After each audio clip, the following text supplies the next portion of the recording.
I'm Jeff Binder, Managing Director of Genovation Capital, early stage venture capital fund focused on communications, media, and the internet. We've got a terrific panel today, small audience because everybody's eating, so hopefully you guys are fed and won't be as ravenous as you would if you didn't eat. So our panel today is entitled The Television, the PC, Online Video, and the Digital Consumer Experience. So we, instead of having an hour and 15 minutes here, have scheduled the next 7 days to discuss these topics because that's about how long it'll take. Yeah, 7. We figured, and maybe a day off in between. But obviously a very large, encompassing topic set. And we'll try to narrow that down today around the expertise of our panelists, which have some varying backgrounds that I think are very interesting and pretty exciting from a number of angles. What I'm going to do first is briefly introduce each of the panelists and let them tell you a little bit about themselves and their companies and how they view this changing landscape. I'm going to start with Mitch Weinrob of Comcast Media Center, and Mitch is the Executive Director of Products and Services for the group out in Denver. Welcome, Mitch. Thanks. So just briefly, what it is that we do, where we come to the space, is we are the ones moving media today to these multiple platforms. We deliver more VOD to all the cable MSOs in the country than anyone else. We deliver content to online.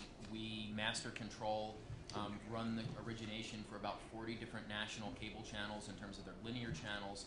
So we're kind of in the space of moving content, of getting it to the right platform, of understanding how it's being used, and we spend a lot of time also on looking at what content really makes sense on what platform. Great.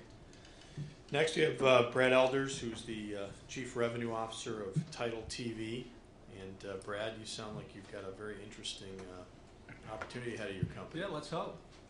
Thanks, Jeff. So I run the revenue side of our business, and essentially, Title TV is a broadband TV platform, and we're focused on professionally produced content. And kind of put in other words, we are a web-based destination where consumers can access a wide variety of both, long and short form, professionally produced and programmed content. And for those of you that are in the room, there's been a lot of talk in the press, and there may be a couple of you kind of saying, well, another one, and does the world need another one of these aggregators? And what I'd say to you is a couple things. I don't think this is a winner-take-all game in terms of, or a one-size-fits-all game in terms of broadband television. There's a lot of trends, I think, that support that notion, and we hope these trends continue to move in our favor. And I'll just highlight a couple of them real quickly. The first is consumption.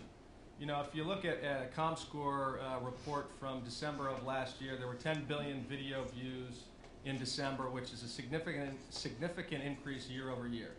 But it's not only the consumption. I think that's one of the positive trends we see. It's also the broadening of the demographic. From an eMarketer report, I think it's a number is 53% of the entire population in the U.S. will watch some form of online video in 2008. And again, these percent-based year-over-year increases are particularly attractive to us. But I think what it also says is consumption's up, demographics are getting more diverse, which means that there are going to have to be a multitude of different solutions for those folks. And that's the one-size-fits-all model that I touched on before. The second trend, and this is really kind of my background, is from the same eMarketer report, the advertising spend, or I guess the question is, can we make money doing this? The ad spend is supposed to grow in 2008 from $1.4 billion to $4.3 in 2011.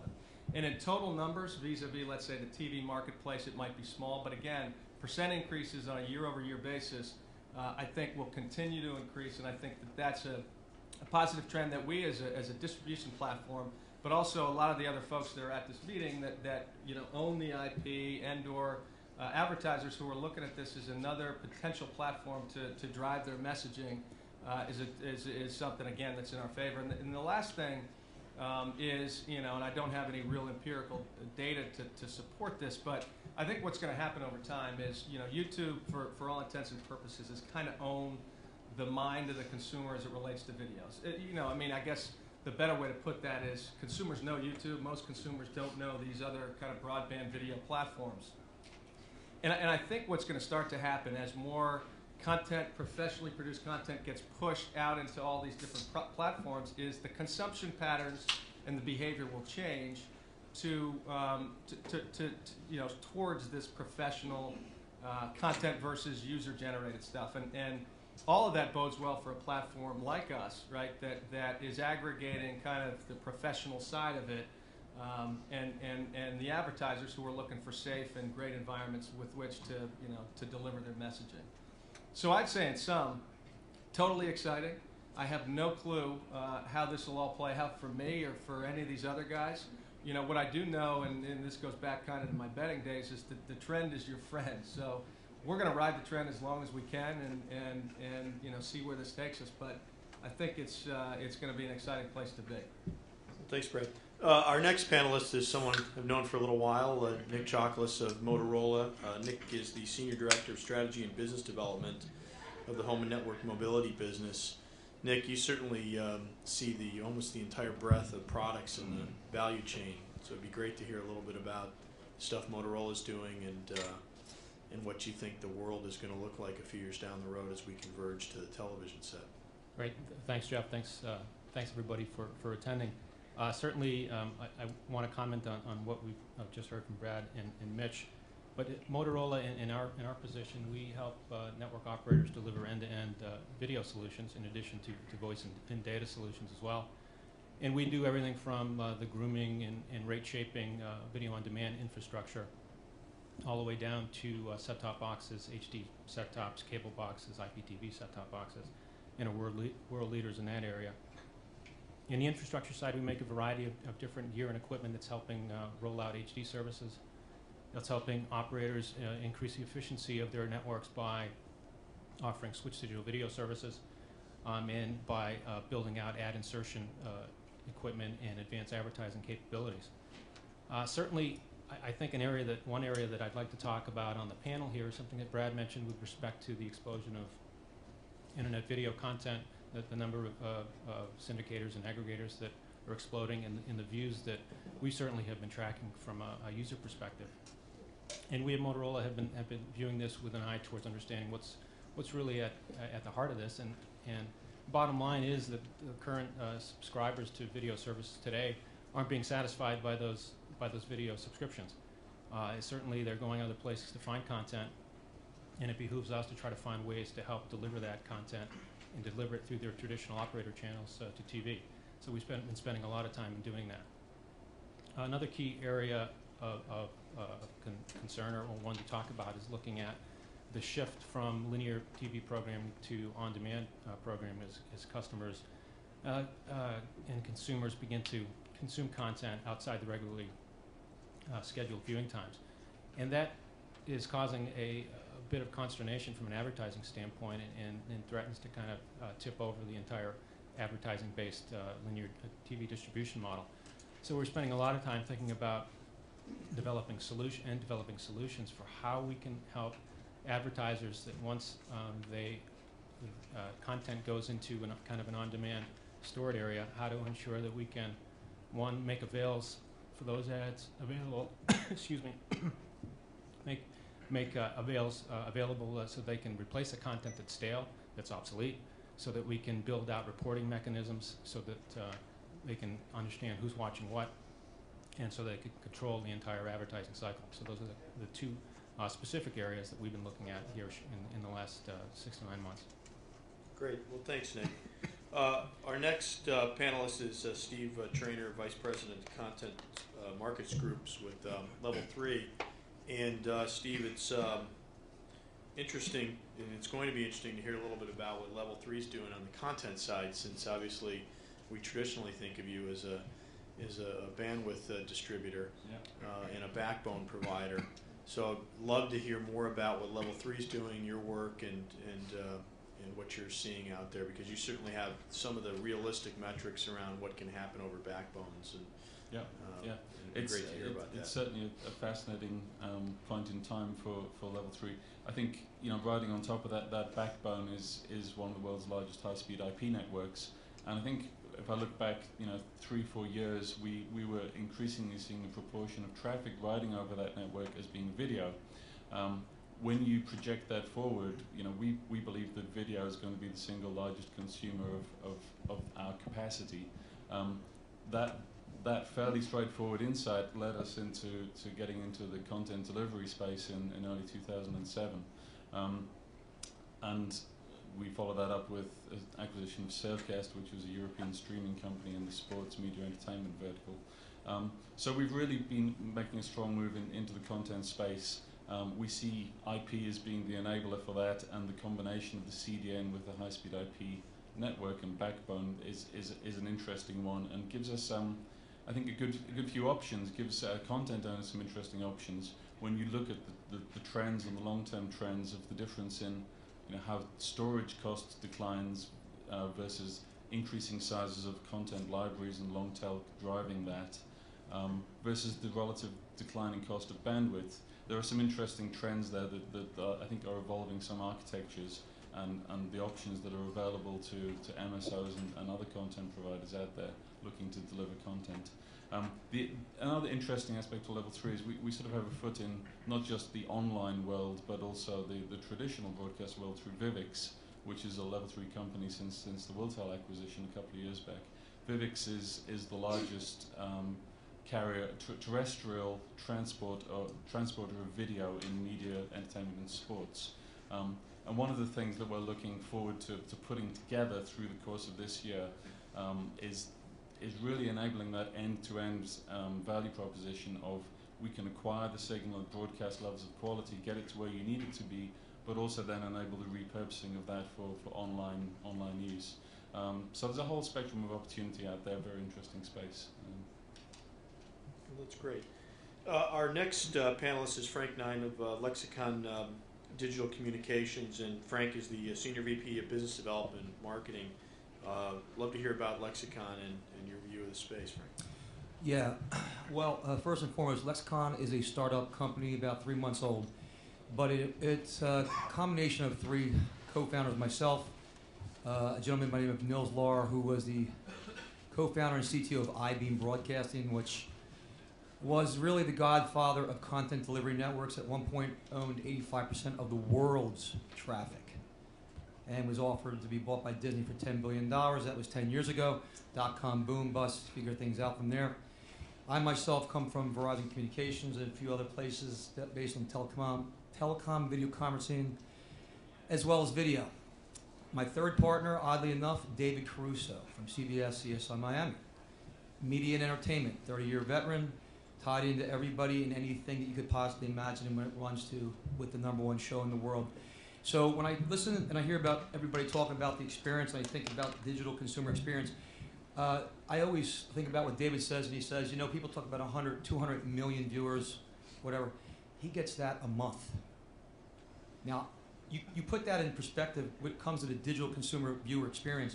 Consumer, viewer, and user, you have a unique understanding and experience on a global level coming from the back end as well as the front end, and then going into the middle and then putting it all together. So we've all come together to, in some respects, to break the rules, buck the system and the trends, because a lot of times people do, no disrespect to the trend comment, but people do go with the flow, but don't necessarily know where they're going. And if I could say this, I like to use a term that there's a cesspool of problems out there.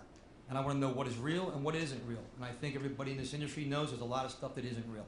It's all vaporware. And vaporware is vaporware. It's vaporware concepts, vaporware solutions, vaporware products. It's all kind of out there. We're putting together a company to actually do something and actually produce end results on all these levels. Nils was also a former Microsoft engineer. He created and wrote the code for Windows Media. We just became the digital evangelist for Microsoft Silverlight. Dr. Robert Rossetti, Senior VP of General Electric Financing, has just become one of our senior advisors. He's responsible for $6 to $8 billion a year in financing. So we have an unusual group of individuals. We're in stealth mode, but we're involved in everything as it relates, and you can probably figure that out just from the combination of 3 people. We've had support from some pretty big people on all major levels. A couple of billionaires are talking to us, not because of that we're just so important, but because they understand that generally when you start to change the industry, things are going to happen, and that's what a lot of people are looking for, not looking for necessarily what's already happening now, but what can happen to change and actually produce some end results. So we're a solution-based company with products and services as well, and I can get into that later within the panel. Great. Well, thanks, Frank. Last and certainly not least is Rick Doherty of Envisioneering Inc. I always have trouble getting that whole word out, but we've been on a few panels together, Rick, and you've always got terrific insight into the space. And in particular, you know, one of the places I want to guide the panel to is convergence, because we kind of changed the nomenclature. But when we look at really the way Victor described the panel, one of the things that he's looking at is, you know, are we going to start using our TV set for more? Now, I want to drill down on that. I don't want to just ask that question. We're going to get into some of the details, but I'd like to get your view on that. Well, Jeff, I'm partially guilty because we helped Victor write that description almost 10 years ago. And as you said earlier in the introduction, we may be here 7 days from now, but we'll do our best in 72 minutes to wrap up the current state of things. Envisioneering is a market research firm. We're a little different than other market research firms. We get our fingernails dirty because we're involved with standards for wireless, for IP traffic and backbone, for set-top boxes. We're part of the digital program insertion that you see on cable and satellite every day. We're part of the digital broadcast initiatives for cellular standards. And while we can't talk about those standards meetings, those engineering standards at this panel, it helps us keep our feet grounded year to year and allows descriptions like Victor's to be appropriate almost a decade later. This is, I think, my 198th panel for Digital Hollywood over the last 15 years, and at 200, I get a real boxed lunch from Victor, so you can hold out for that as well. Basically, you heard from our other panelists here, there's a really good spectrum of all the players in this backbone. You're a hard act to follow, Frank, with your combination of artists and business savvy and technology background. But in our business at Envisioneering, because most of our people have been involved in the media industry and consumer electronics, technologists and marketers and financiers alike. Steve Wozniak is a co-founder of Envisioneering. We've got a good way to help see how markets are going domestically, internationally, and back to one of the earlier comments on subscribers and to Frank's reference, Business Week has a lot of subscriptions. They have newsstand sales. We have free copies given out here. Envisioneering depends an awful lot on subscriptions from some of our clients, but more and more, it's video on demand. It's services on demand people want from us. And so that wanting it now, the IP infrastructure that's ready for that, the business models that are lagging, I think we've got a lot to discuss here with Jeff. Great. Well, thank you. You know, what's interesting, I think, when I look out at investment opportunities and where the landscape is going is the fundamental change that the plasma and LCD set are bringing to the home. And I think it's somewhat overlooked at times. For a long time, as Rick said, we had this description of this convergence phenomena, but the reality was that the pixel density of a television set wasn't really satisfactory to conduct a lot of the business or pleasure that we would like to on that type of device. That's changed, and with the penetration of HD sets at such a high level, and certainly only going higher over time, we've now got a canvas with which to do some things that folks would have liked to have done a decade ago.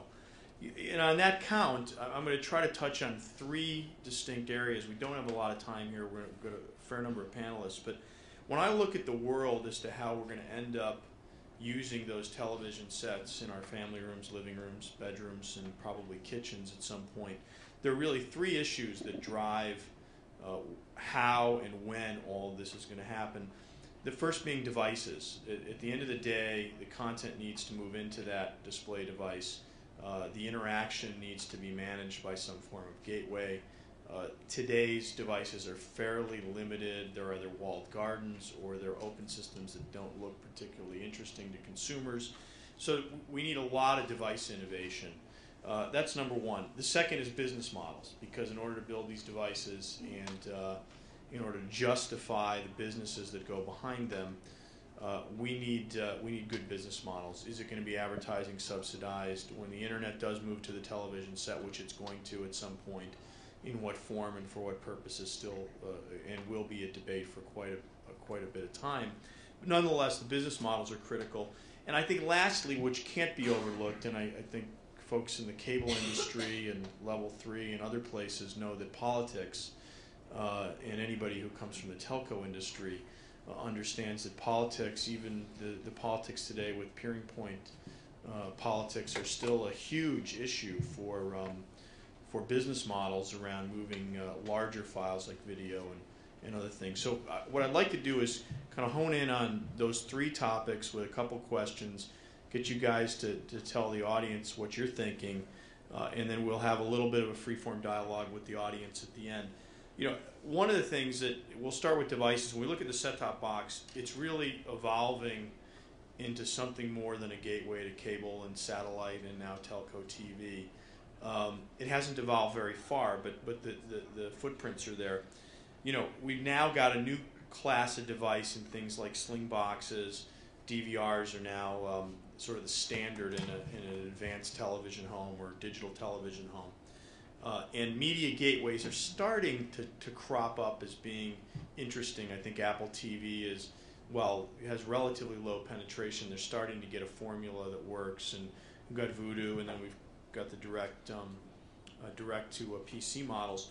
But you know, what innovations do you guys see that are sort of going to distinguish these devices going forward, regardless of the delivery medium? Whether it's, you know, I don't want to get too down in the weeds whether it's cable or satellite, because at the end of the day, these pipes are starting to look more and more like each other. At least the two-way pipes are. Why don't we start with you, Rick, and give us a sense of how you see that evolving. Sure, I think, and also I hope you've seen some other sessions here, some of the interactive advertising sessions and such, because I'll be drawing upon some of the statements made there. And Jeff, to your point, Nielsen talked a few minutes ago about an $850 52-inch LCD TV coming out from Walmart. $850 for a 52-inch TV, that's a hell of a dynamic canvas to have working there. But that TV probably won't have an Apple TV built in. It won't have a Motorola device that can do HD DVR capabilities. So you're seeing in the retail sector just the last 120 days, $400 devices that give you low resolution quality on a Sony TV. An Apple TV, as you said, is better than that. Vudu boxes coming out for a few $100s that have hundreds and hundreds of HD movies. Apple may catch up with that. But it really becomes, how easy is this to the consumer? Because we've never interviewed a single consumer in this country that wants to buy a set-top box. You call it a TiVo, something else. You call it an Apple TV, it kind of works. You mentioned Motorola and Scientific Atlanta, and they go, yeah, that. Well, they go who actually, but most of them. A discussion about whether the consumer even knows what set-top box they have in their house. Well, they remember the 4-hour installation if it was HD. That's what they remember. So it was a little bit of an inertia to wanting to change here, but clearly IP is the future. Video on demand models in another session here are being described as being 1% take up now and going down.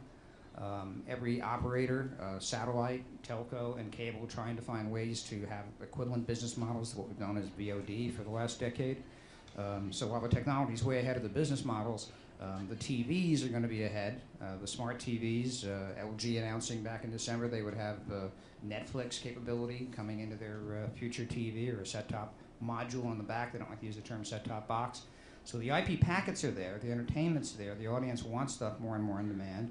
The networks have the infrastructure here, but it's going to be confusing before it settles down, certainly this calendar year. So Frank, I'm not quite sure I fully understand where you're going. It sounds like a new business, but any business that's going to move content or services to the television set is going to need a gateway or device at the end, whether it's built into the television set or it stands alone. Yeah, I mean. So how do you think about it? How does that affect your business? Well, I'll tell you how I think about it and how it affects our business. Number one, you have to have solutions that work.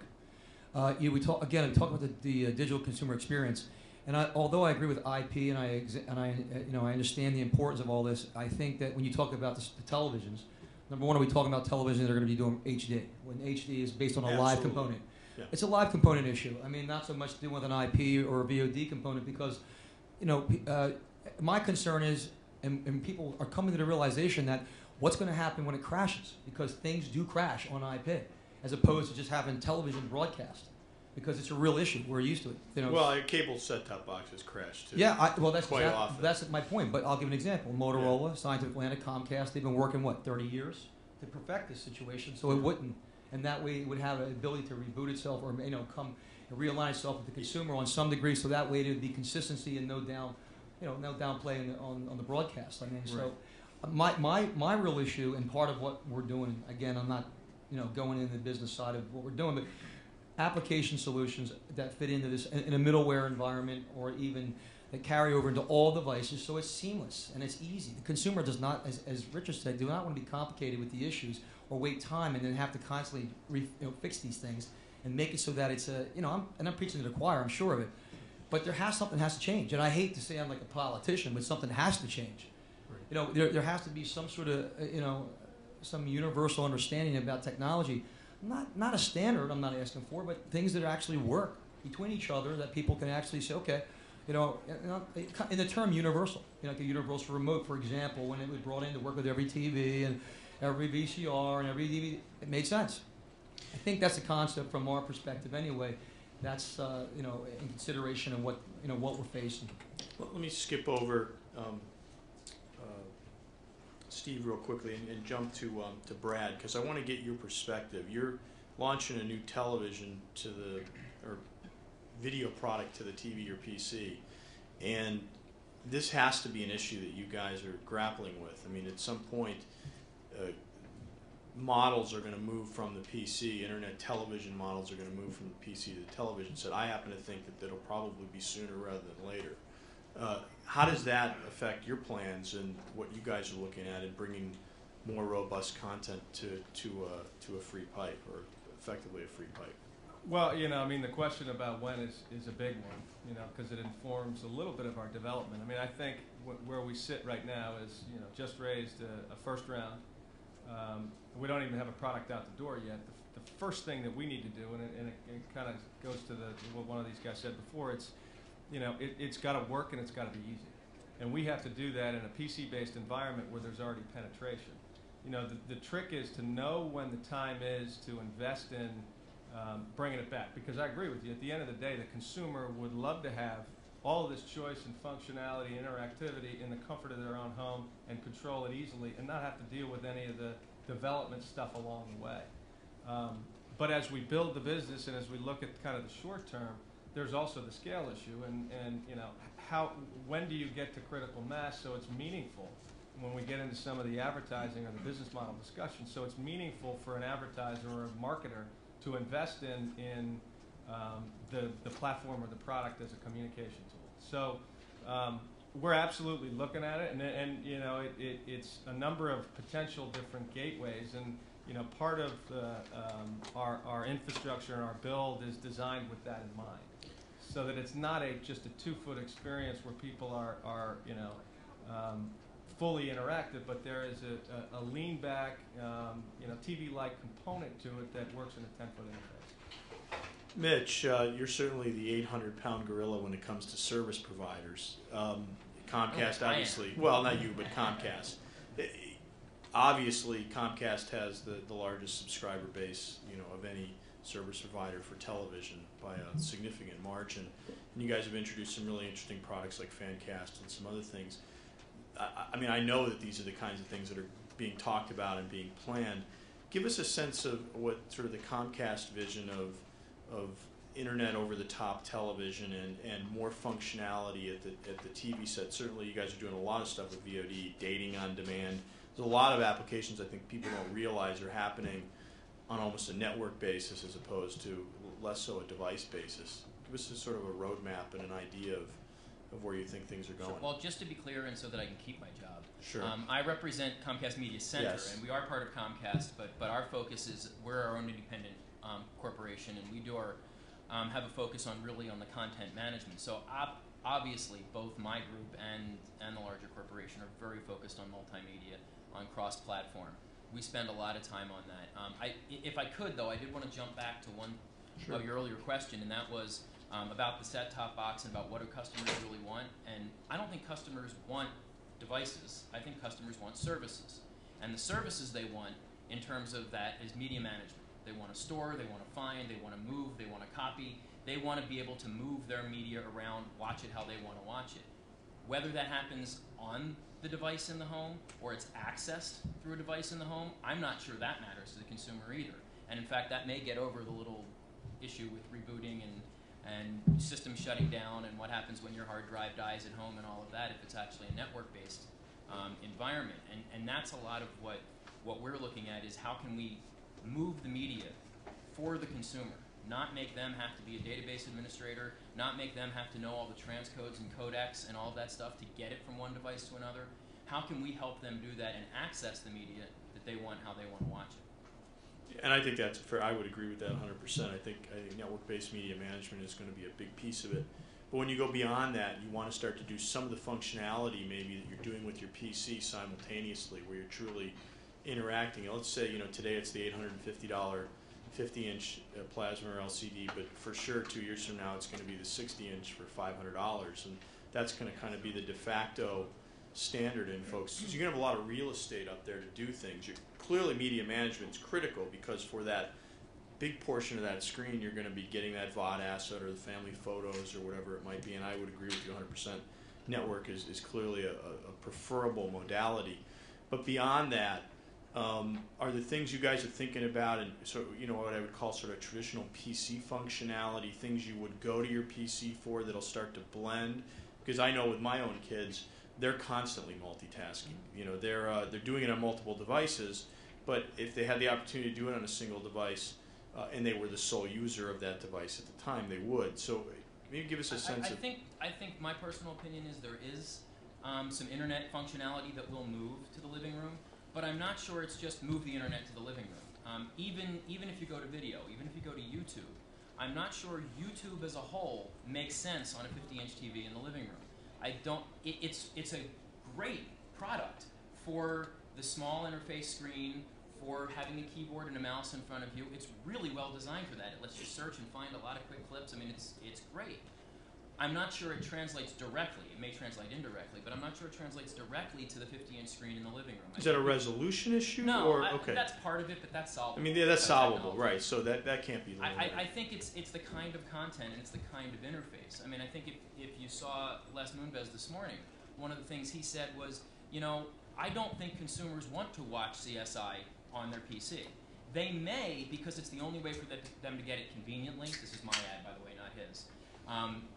They may watch it that way because they can download it or because they can watch it in a different environment. But they're doing that because it's the way they can access it. Or it's a device of last resort. If I had my choice, right, I'd still always want to watch that kind of programming on the 50-inch in my living room with surround sound. Of course. And I think that that's the same with the internet. There are things that work real well on the small screen with a small interface that don't necessarily translate directly. Yeah, that I'm not sure of. I mean, we haven't really had the opportunity to experience that as consumers. So where we clearly move internet television to the big screen, we suffer because of the resolution issues and the lack of a coherent data entry interface like a keyboard. But the other way around, we do, all of us, I'm sure, have had a laptop, in a living room and have answered emails while they're watching CSI. Absolutely.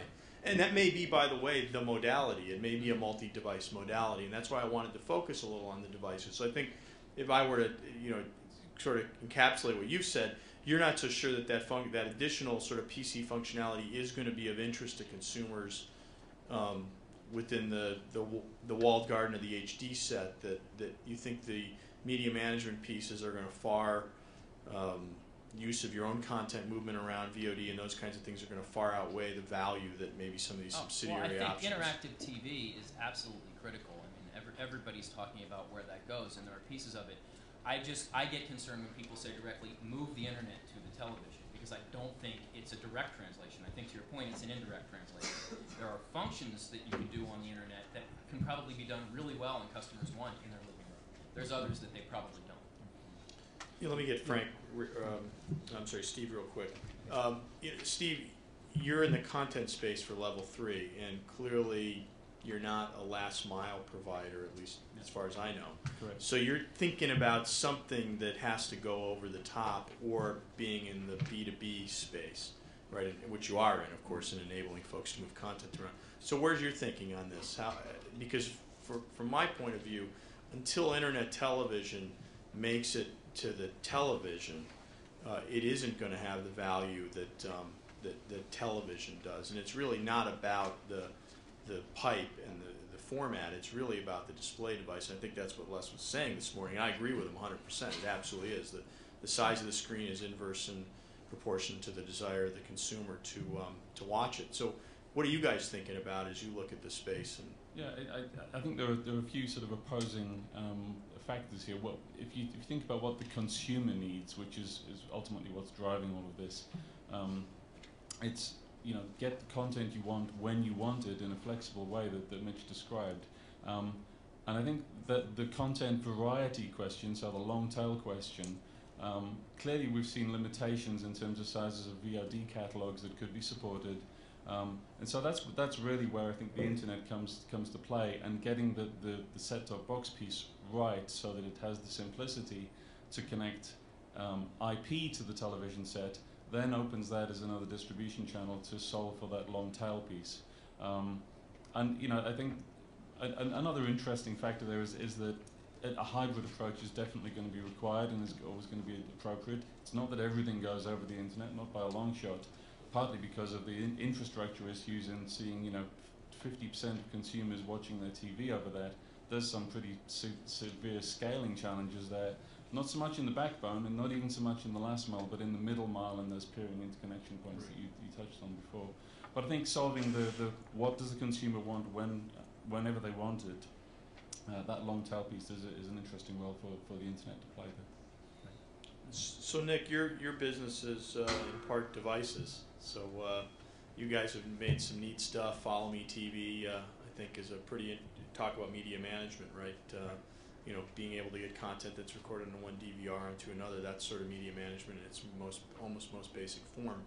What are you guys looking at when you look out 2, 3, 4 years in terms of the next gen devices and the kinds of functionality your customers are asking for? Yeah, I'm going to echo a little bit Steve's and Mitch's recent comments, talking about looking at this from a consumer standpoint, first understanding what it is that consumers are striving for. It's quite true that they're watching content on PCs now because it's not available to them at the time or the hour in which they desire. So it behooves us to try to sort out, okay, given the technology we have and given the technology adoption through the various channels, how do we get that solution in front of consumers? So I think you're going to see quite a few devices, connected devices, IP connected devices, all with links to various types of content aggregators and syndication sites. The TV with Netflix built in, the Blu-ray players with either a Netflix or some other arrangement. Those will start to make their way out, and you know, from an operator standpoint, then it becomes looking at ensuring that once the demand is proven, once the technology is stable enough, once the business model is well understood, then you can begin to roll that into the operator's overall solution. So we see that happening over the next few years, and this continuation of time shifting, place shifting, device shifting, so that content's being consumed on a variety of different devices. The Follow Me TV solution is one example of that. Having already rolled that out, you'll see the set-top box start to become a place where content is synchronized and taken onto a portable media device or a laptop product.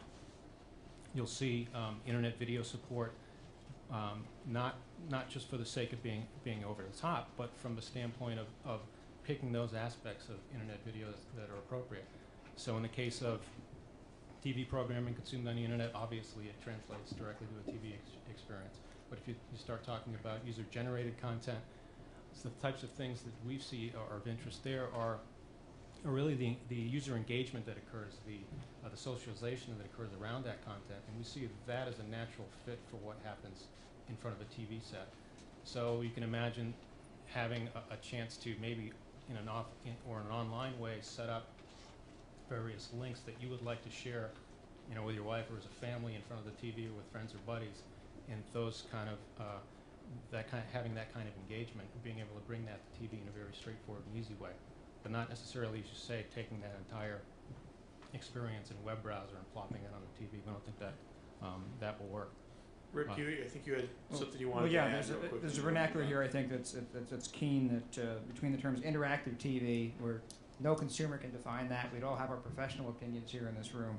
And I'll then the know it when I challenge- see it. Yeah, you know it when you see it. Which goes to a point of what has been said here by Nick is very appropriate for long tail content. But look at two examples of this week and consumer surveys we had conducted in the last 48 hours. When it was announced that Spitzer's $2,000 an hour girlfriend had songs on her MySpace page for 19 cents each, tremendous hit in internet traffic for people, and that was not through the TV set generally, it was through a PC, and in some cases through smartphones. American Idol 2 nights ago, 1/3 of the contestants had never heard of Beatles music before. It was a Beatles night.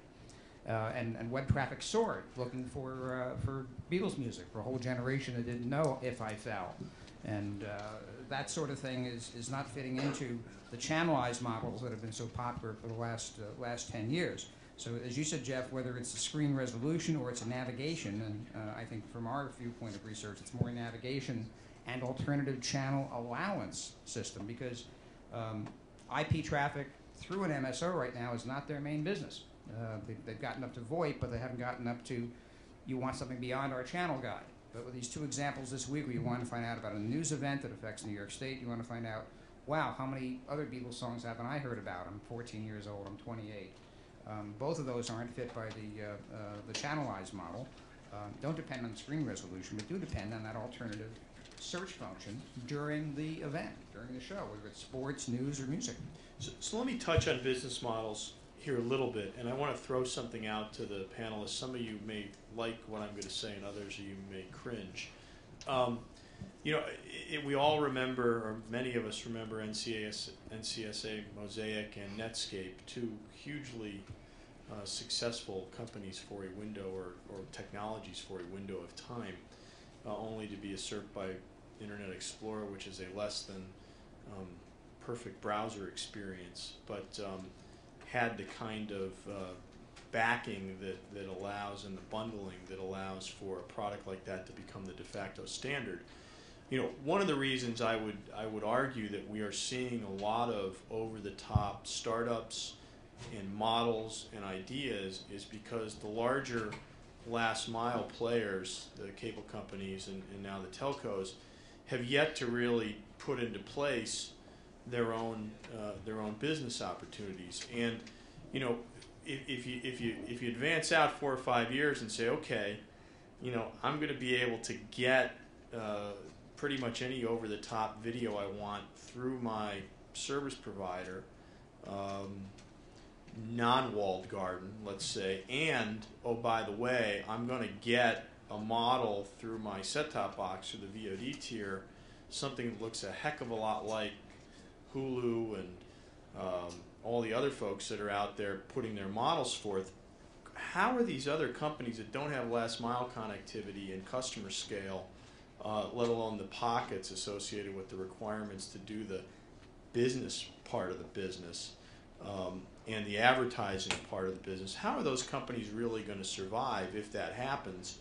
And maybe there's an Amazon that pops up out of that, or a Google, but by and large, given the complexity of the business models associated with the distribution of television, do you guys see it, plausible that you'll get a couple companies that'll get sort of close to the starting line and start to look interesting, and then you'll see the bigger players step up when they feel somewhat threatened, because they certainly have the infrastructure and they don't have the peering point issues because they've got a huge edge, unlike anything else out there on the planet, to be able to put as much content cached locally or somewhat locally and do a point-to-point type modality as opposed to peer-to-peer with full quality of service. I mean, how do you guys see this all evolving? And Can I give one answer? Since Sure. it's, hitting our area.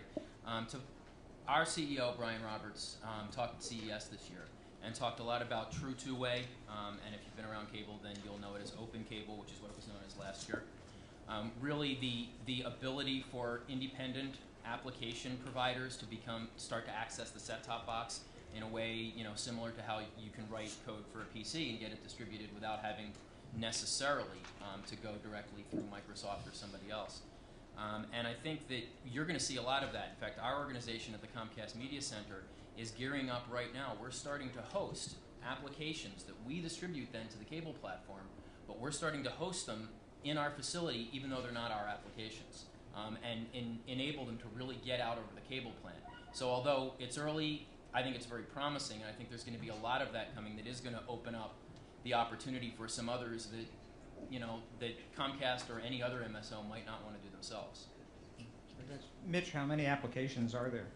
How many? We right now are talking to probably about 25 different folks. In terms of functional applications, there aren't many yet because the code to run it is just deploying on the set-top boxes.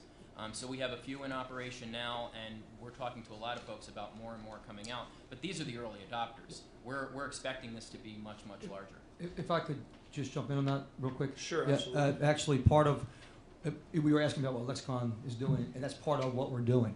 Developing product or application solutions that will work within that environment, just for exactly what he had said. OCAP applications or?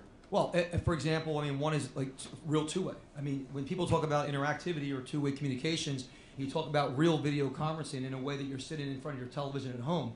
You want the Polycom to talk to the Skype without any problems. You want the iChat to talk to the Skype, to talk to the Tamberg without any problems. So you got a lot of issues out there. If you don't have applications that are running in that environment on a set-top box type of environment or a middleware solution that's going to actually allow for it to be seamless for the consumer, and you don't have a place to put it and that's distributed to a lot of people, actually in the 20, 30, 40 million range, for example, like Comcast, well, you're going to have some problems. So you talk about business models and innovation. Them opening up that, opening up their network to allow for that is a big deal because, I mean, application solutions is a big deal because people want to be able, I mean, isn't that why Linux did so well? I mean, a lot of organizations, I mean, that's why they got so popular because people actually did some good things. They put it out there and people adopted it and it made life easier, especially for the consumer or the viewer and the user. So that's a perfect example. I like to reiterate what he's doing. He's exactly right. Let me add something to those two. Sure. That, for the Skype to be able to talk to your Polycom speakerphone and such, those are device drivers. And Vista, how many people in this room use Vista regularly?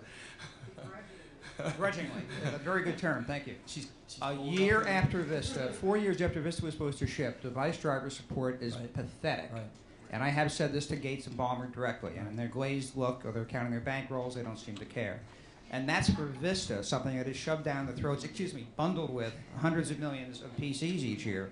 The challenge is, because we're on the standards committees, to get from the beauty of OCAP, how open it is, to the business models Jeff's looking for, we've got to have more open development, not just say it's open cable, not just say it's true two-way.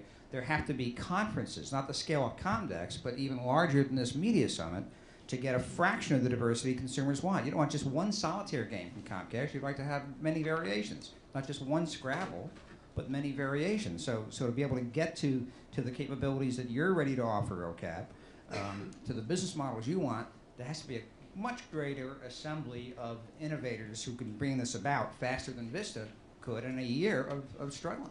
Yeah, and that's cross-platform too. So when you talk about level 3, you talk about Motorola, they understand that same process because they want their devices or they want their network architecture to actually be able to adopt those same solutions and provide it to whoever they're providing to, whether it be customers, viewers, or business development or business-to-business, corporate client level. It's the same situation.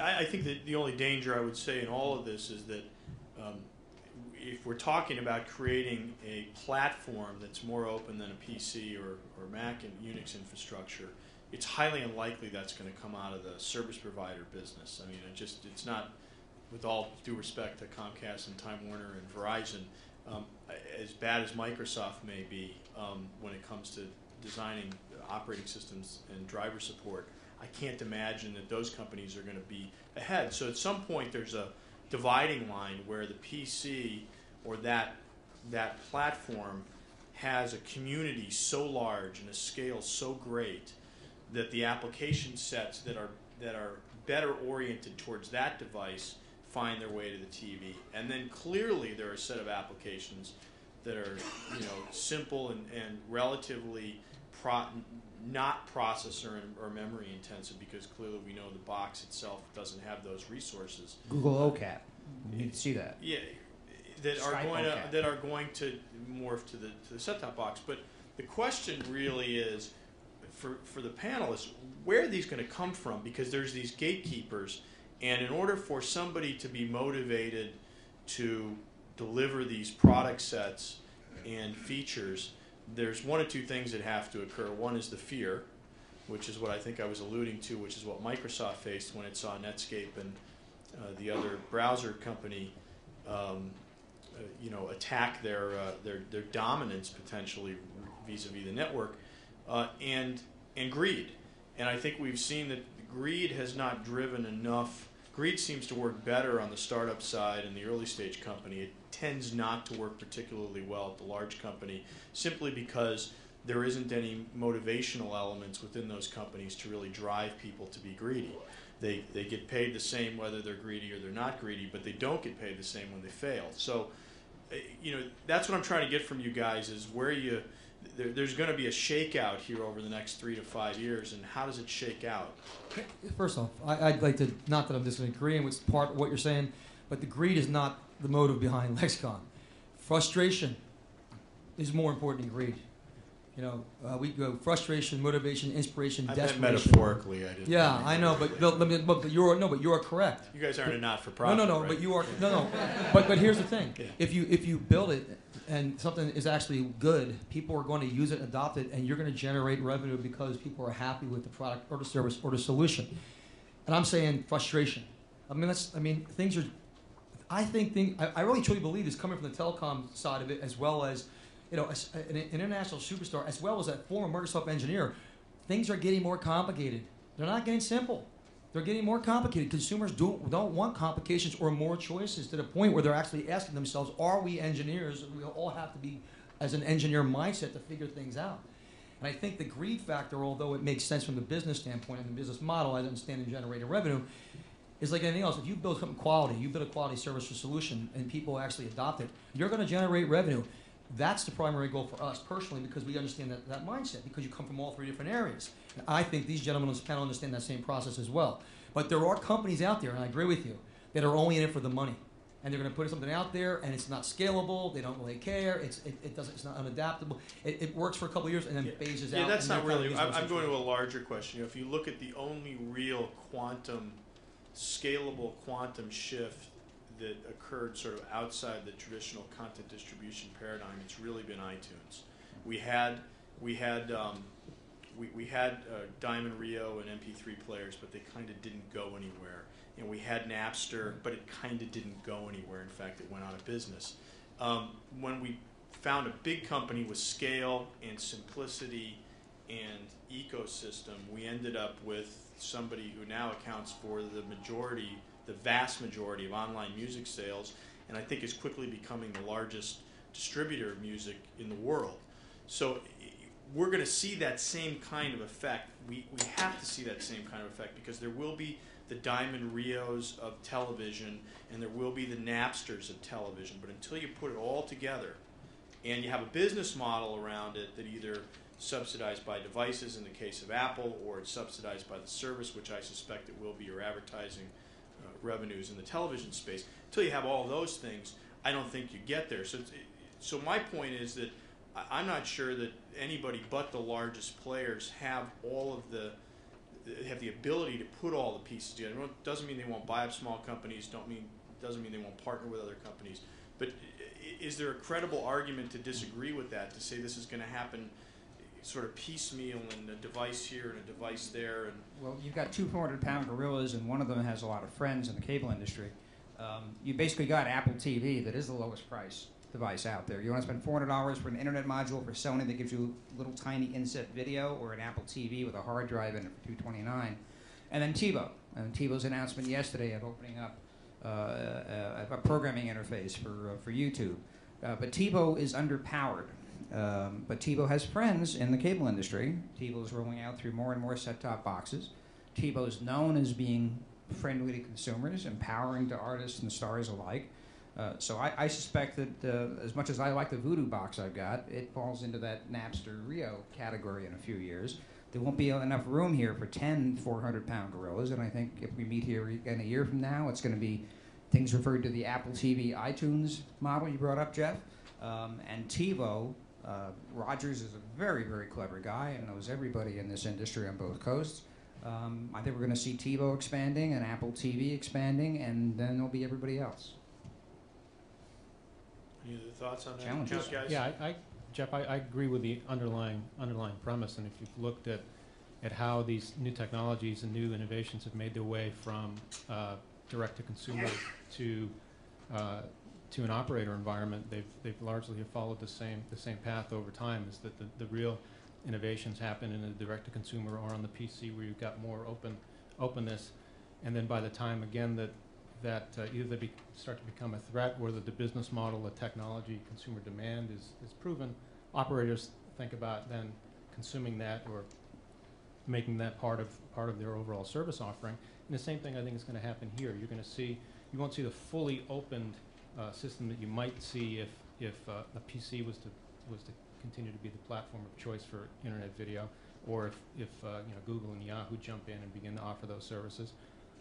But you'll see a more managed system with a more controlled quality of service aspect to it. You'll still be able, though, to access some of these .NET content initiatives that are going on now.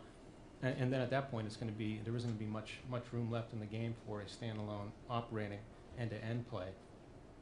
The only thing I would say that may be a possibility is that if the bandwidth wars continue, and that providers get themselves into the point where they create enough dumb fat pipes, then you might have someone be able to pull off a scale, large enough scale to deliver an end-to-end system and to be able to stand on its own 2 feet. So But the peer-to-point problems still remain. That's the big challenge. Right. And peer-to-peer doesn't scale when you have a really large audience that's all trying to get real-time content. Right. It just doesn't work. You know, on the last topic I want to talk about, which this is a good segue, is politics. And I think you talked about the very large pipe. And I just want to briefly touch on this because we're somewhat at a crossroads with Kevin Martin and his personal war with Brian Roberts on net neutrality and openness. At least it seems to be a personal war, I don't know. Do you guys see the politics or legislation,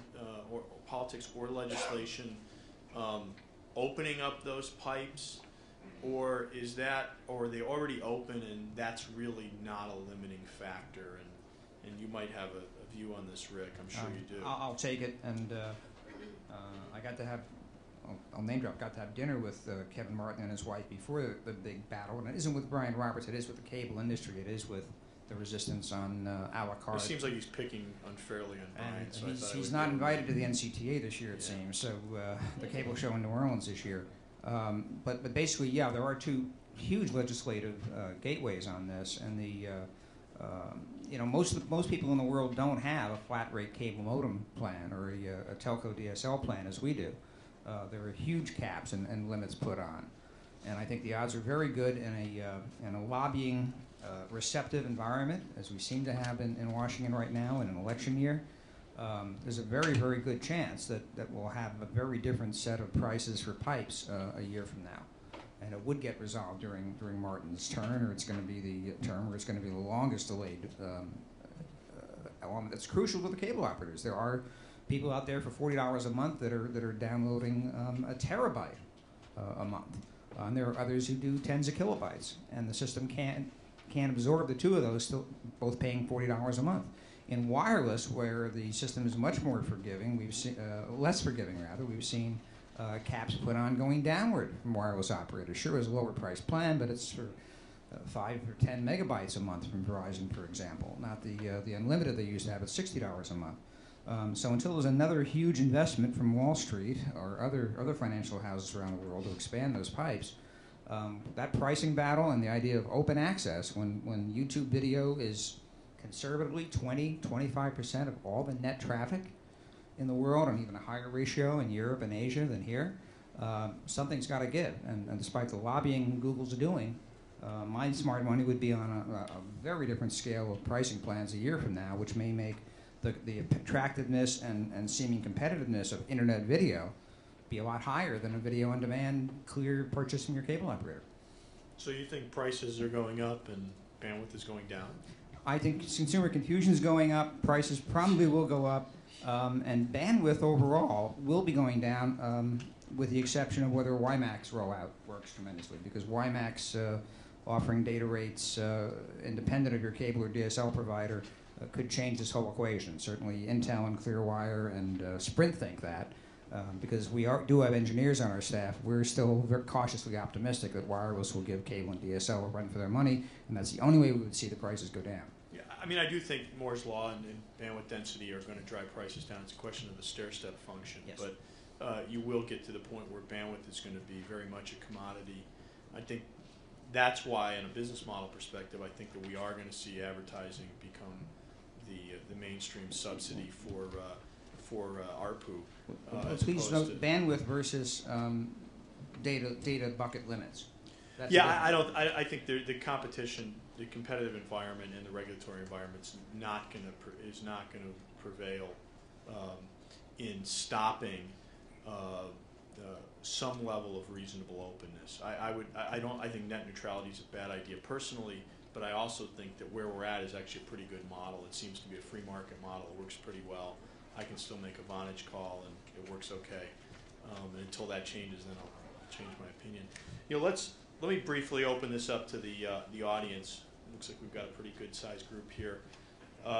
Anybody have any questions they would like to pose to any of our panelists?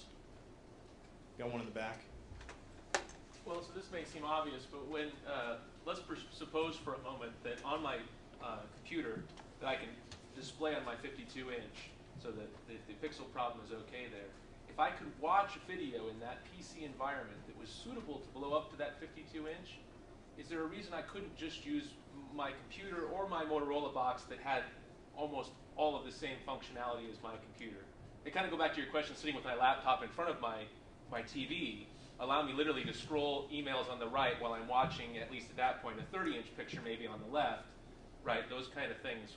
Would that be suitable from judgment of the people of the staff? The question is, do you want to do it? And I don't think we know yet. I don't think we know whether consumers, my personal opinion is that when you're watching CSI, you want to watch CSI. And although you may still answer an email, I'll answer an email on my BlackBerry, I don't want it on the screen in the way of CSI. That's me personally. I don't think we know yet how the consumer is going to really react to that and want to use a screen or multiple screens. It just seems to me that we're talking about trying to blend these things, and how much should Motorola put in their box that's PC-like, or vice versa, how much should the PC make television more television-like?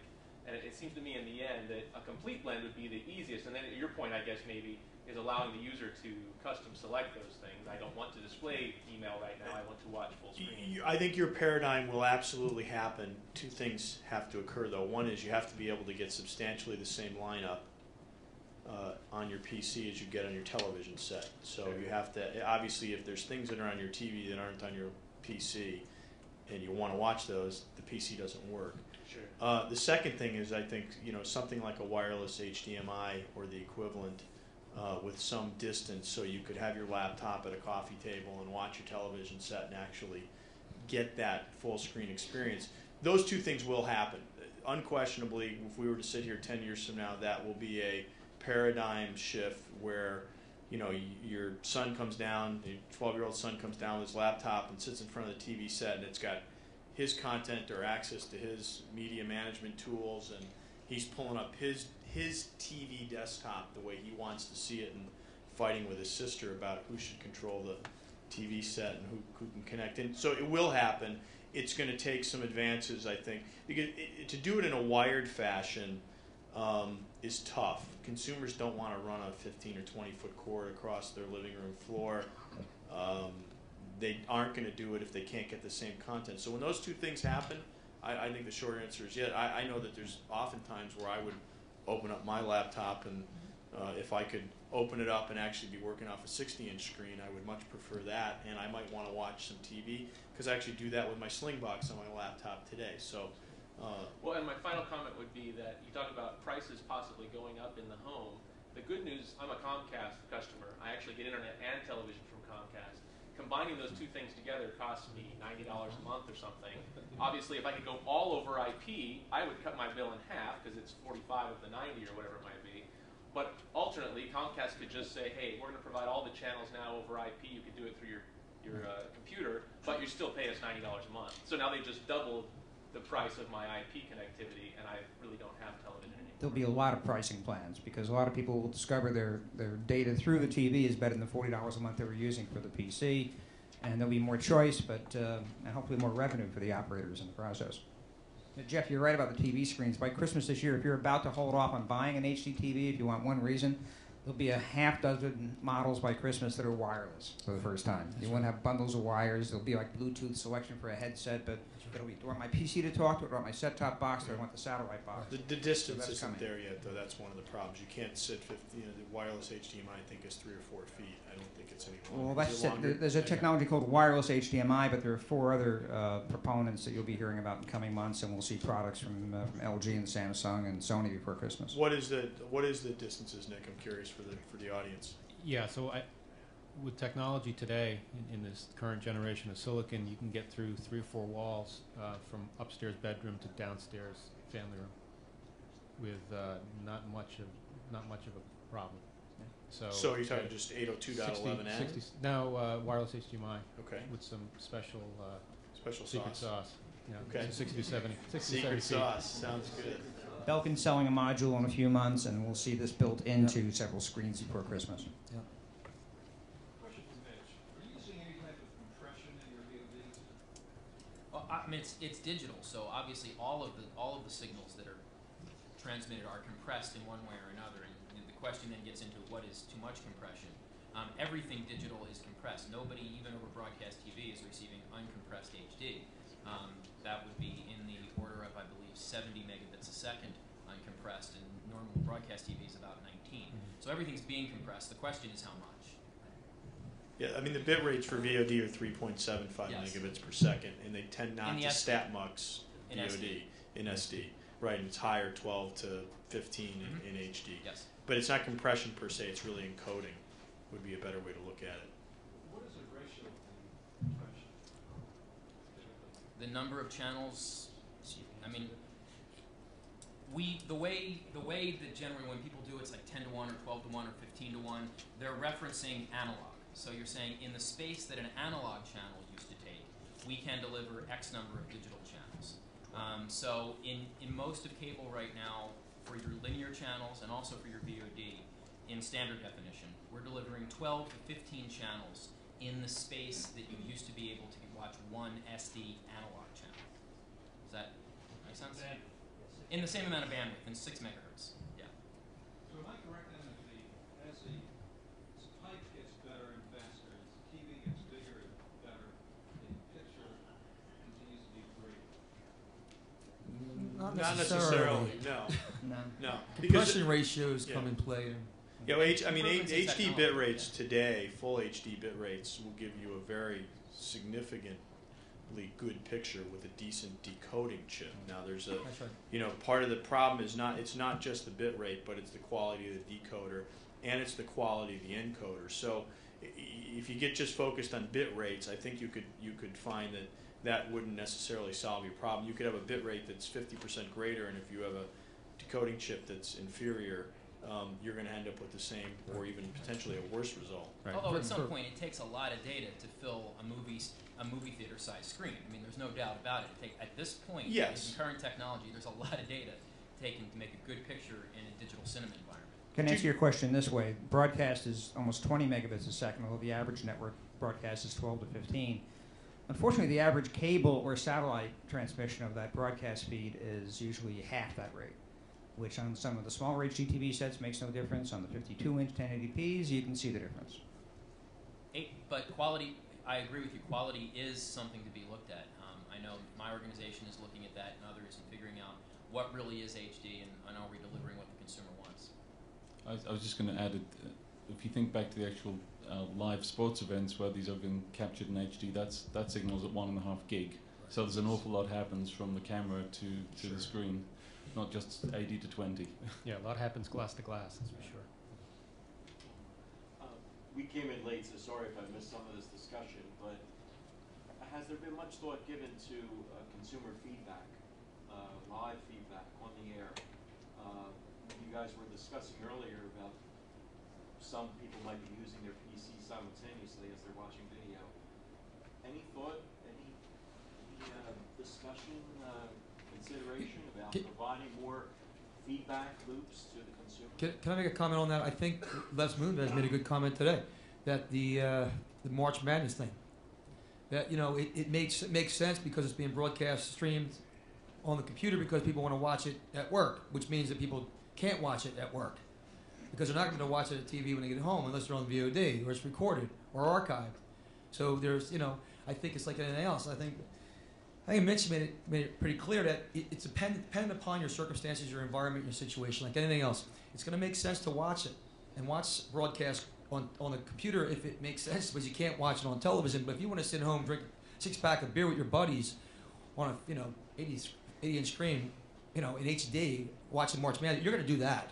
You're not going to go looking on a computer to watch it, and not to mention the ball and the passing and the movement and the speed. It's like watching hockey and basketball combined times 10 on steroids. You're just not following it. The experience is not coming on. It's like being in a live game.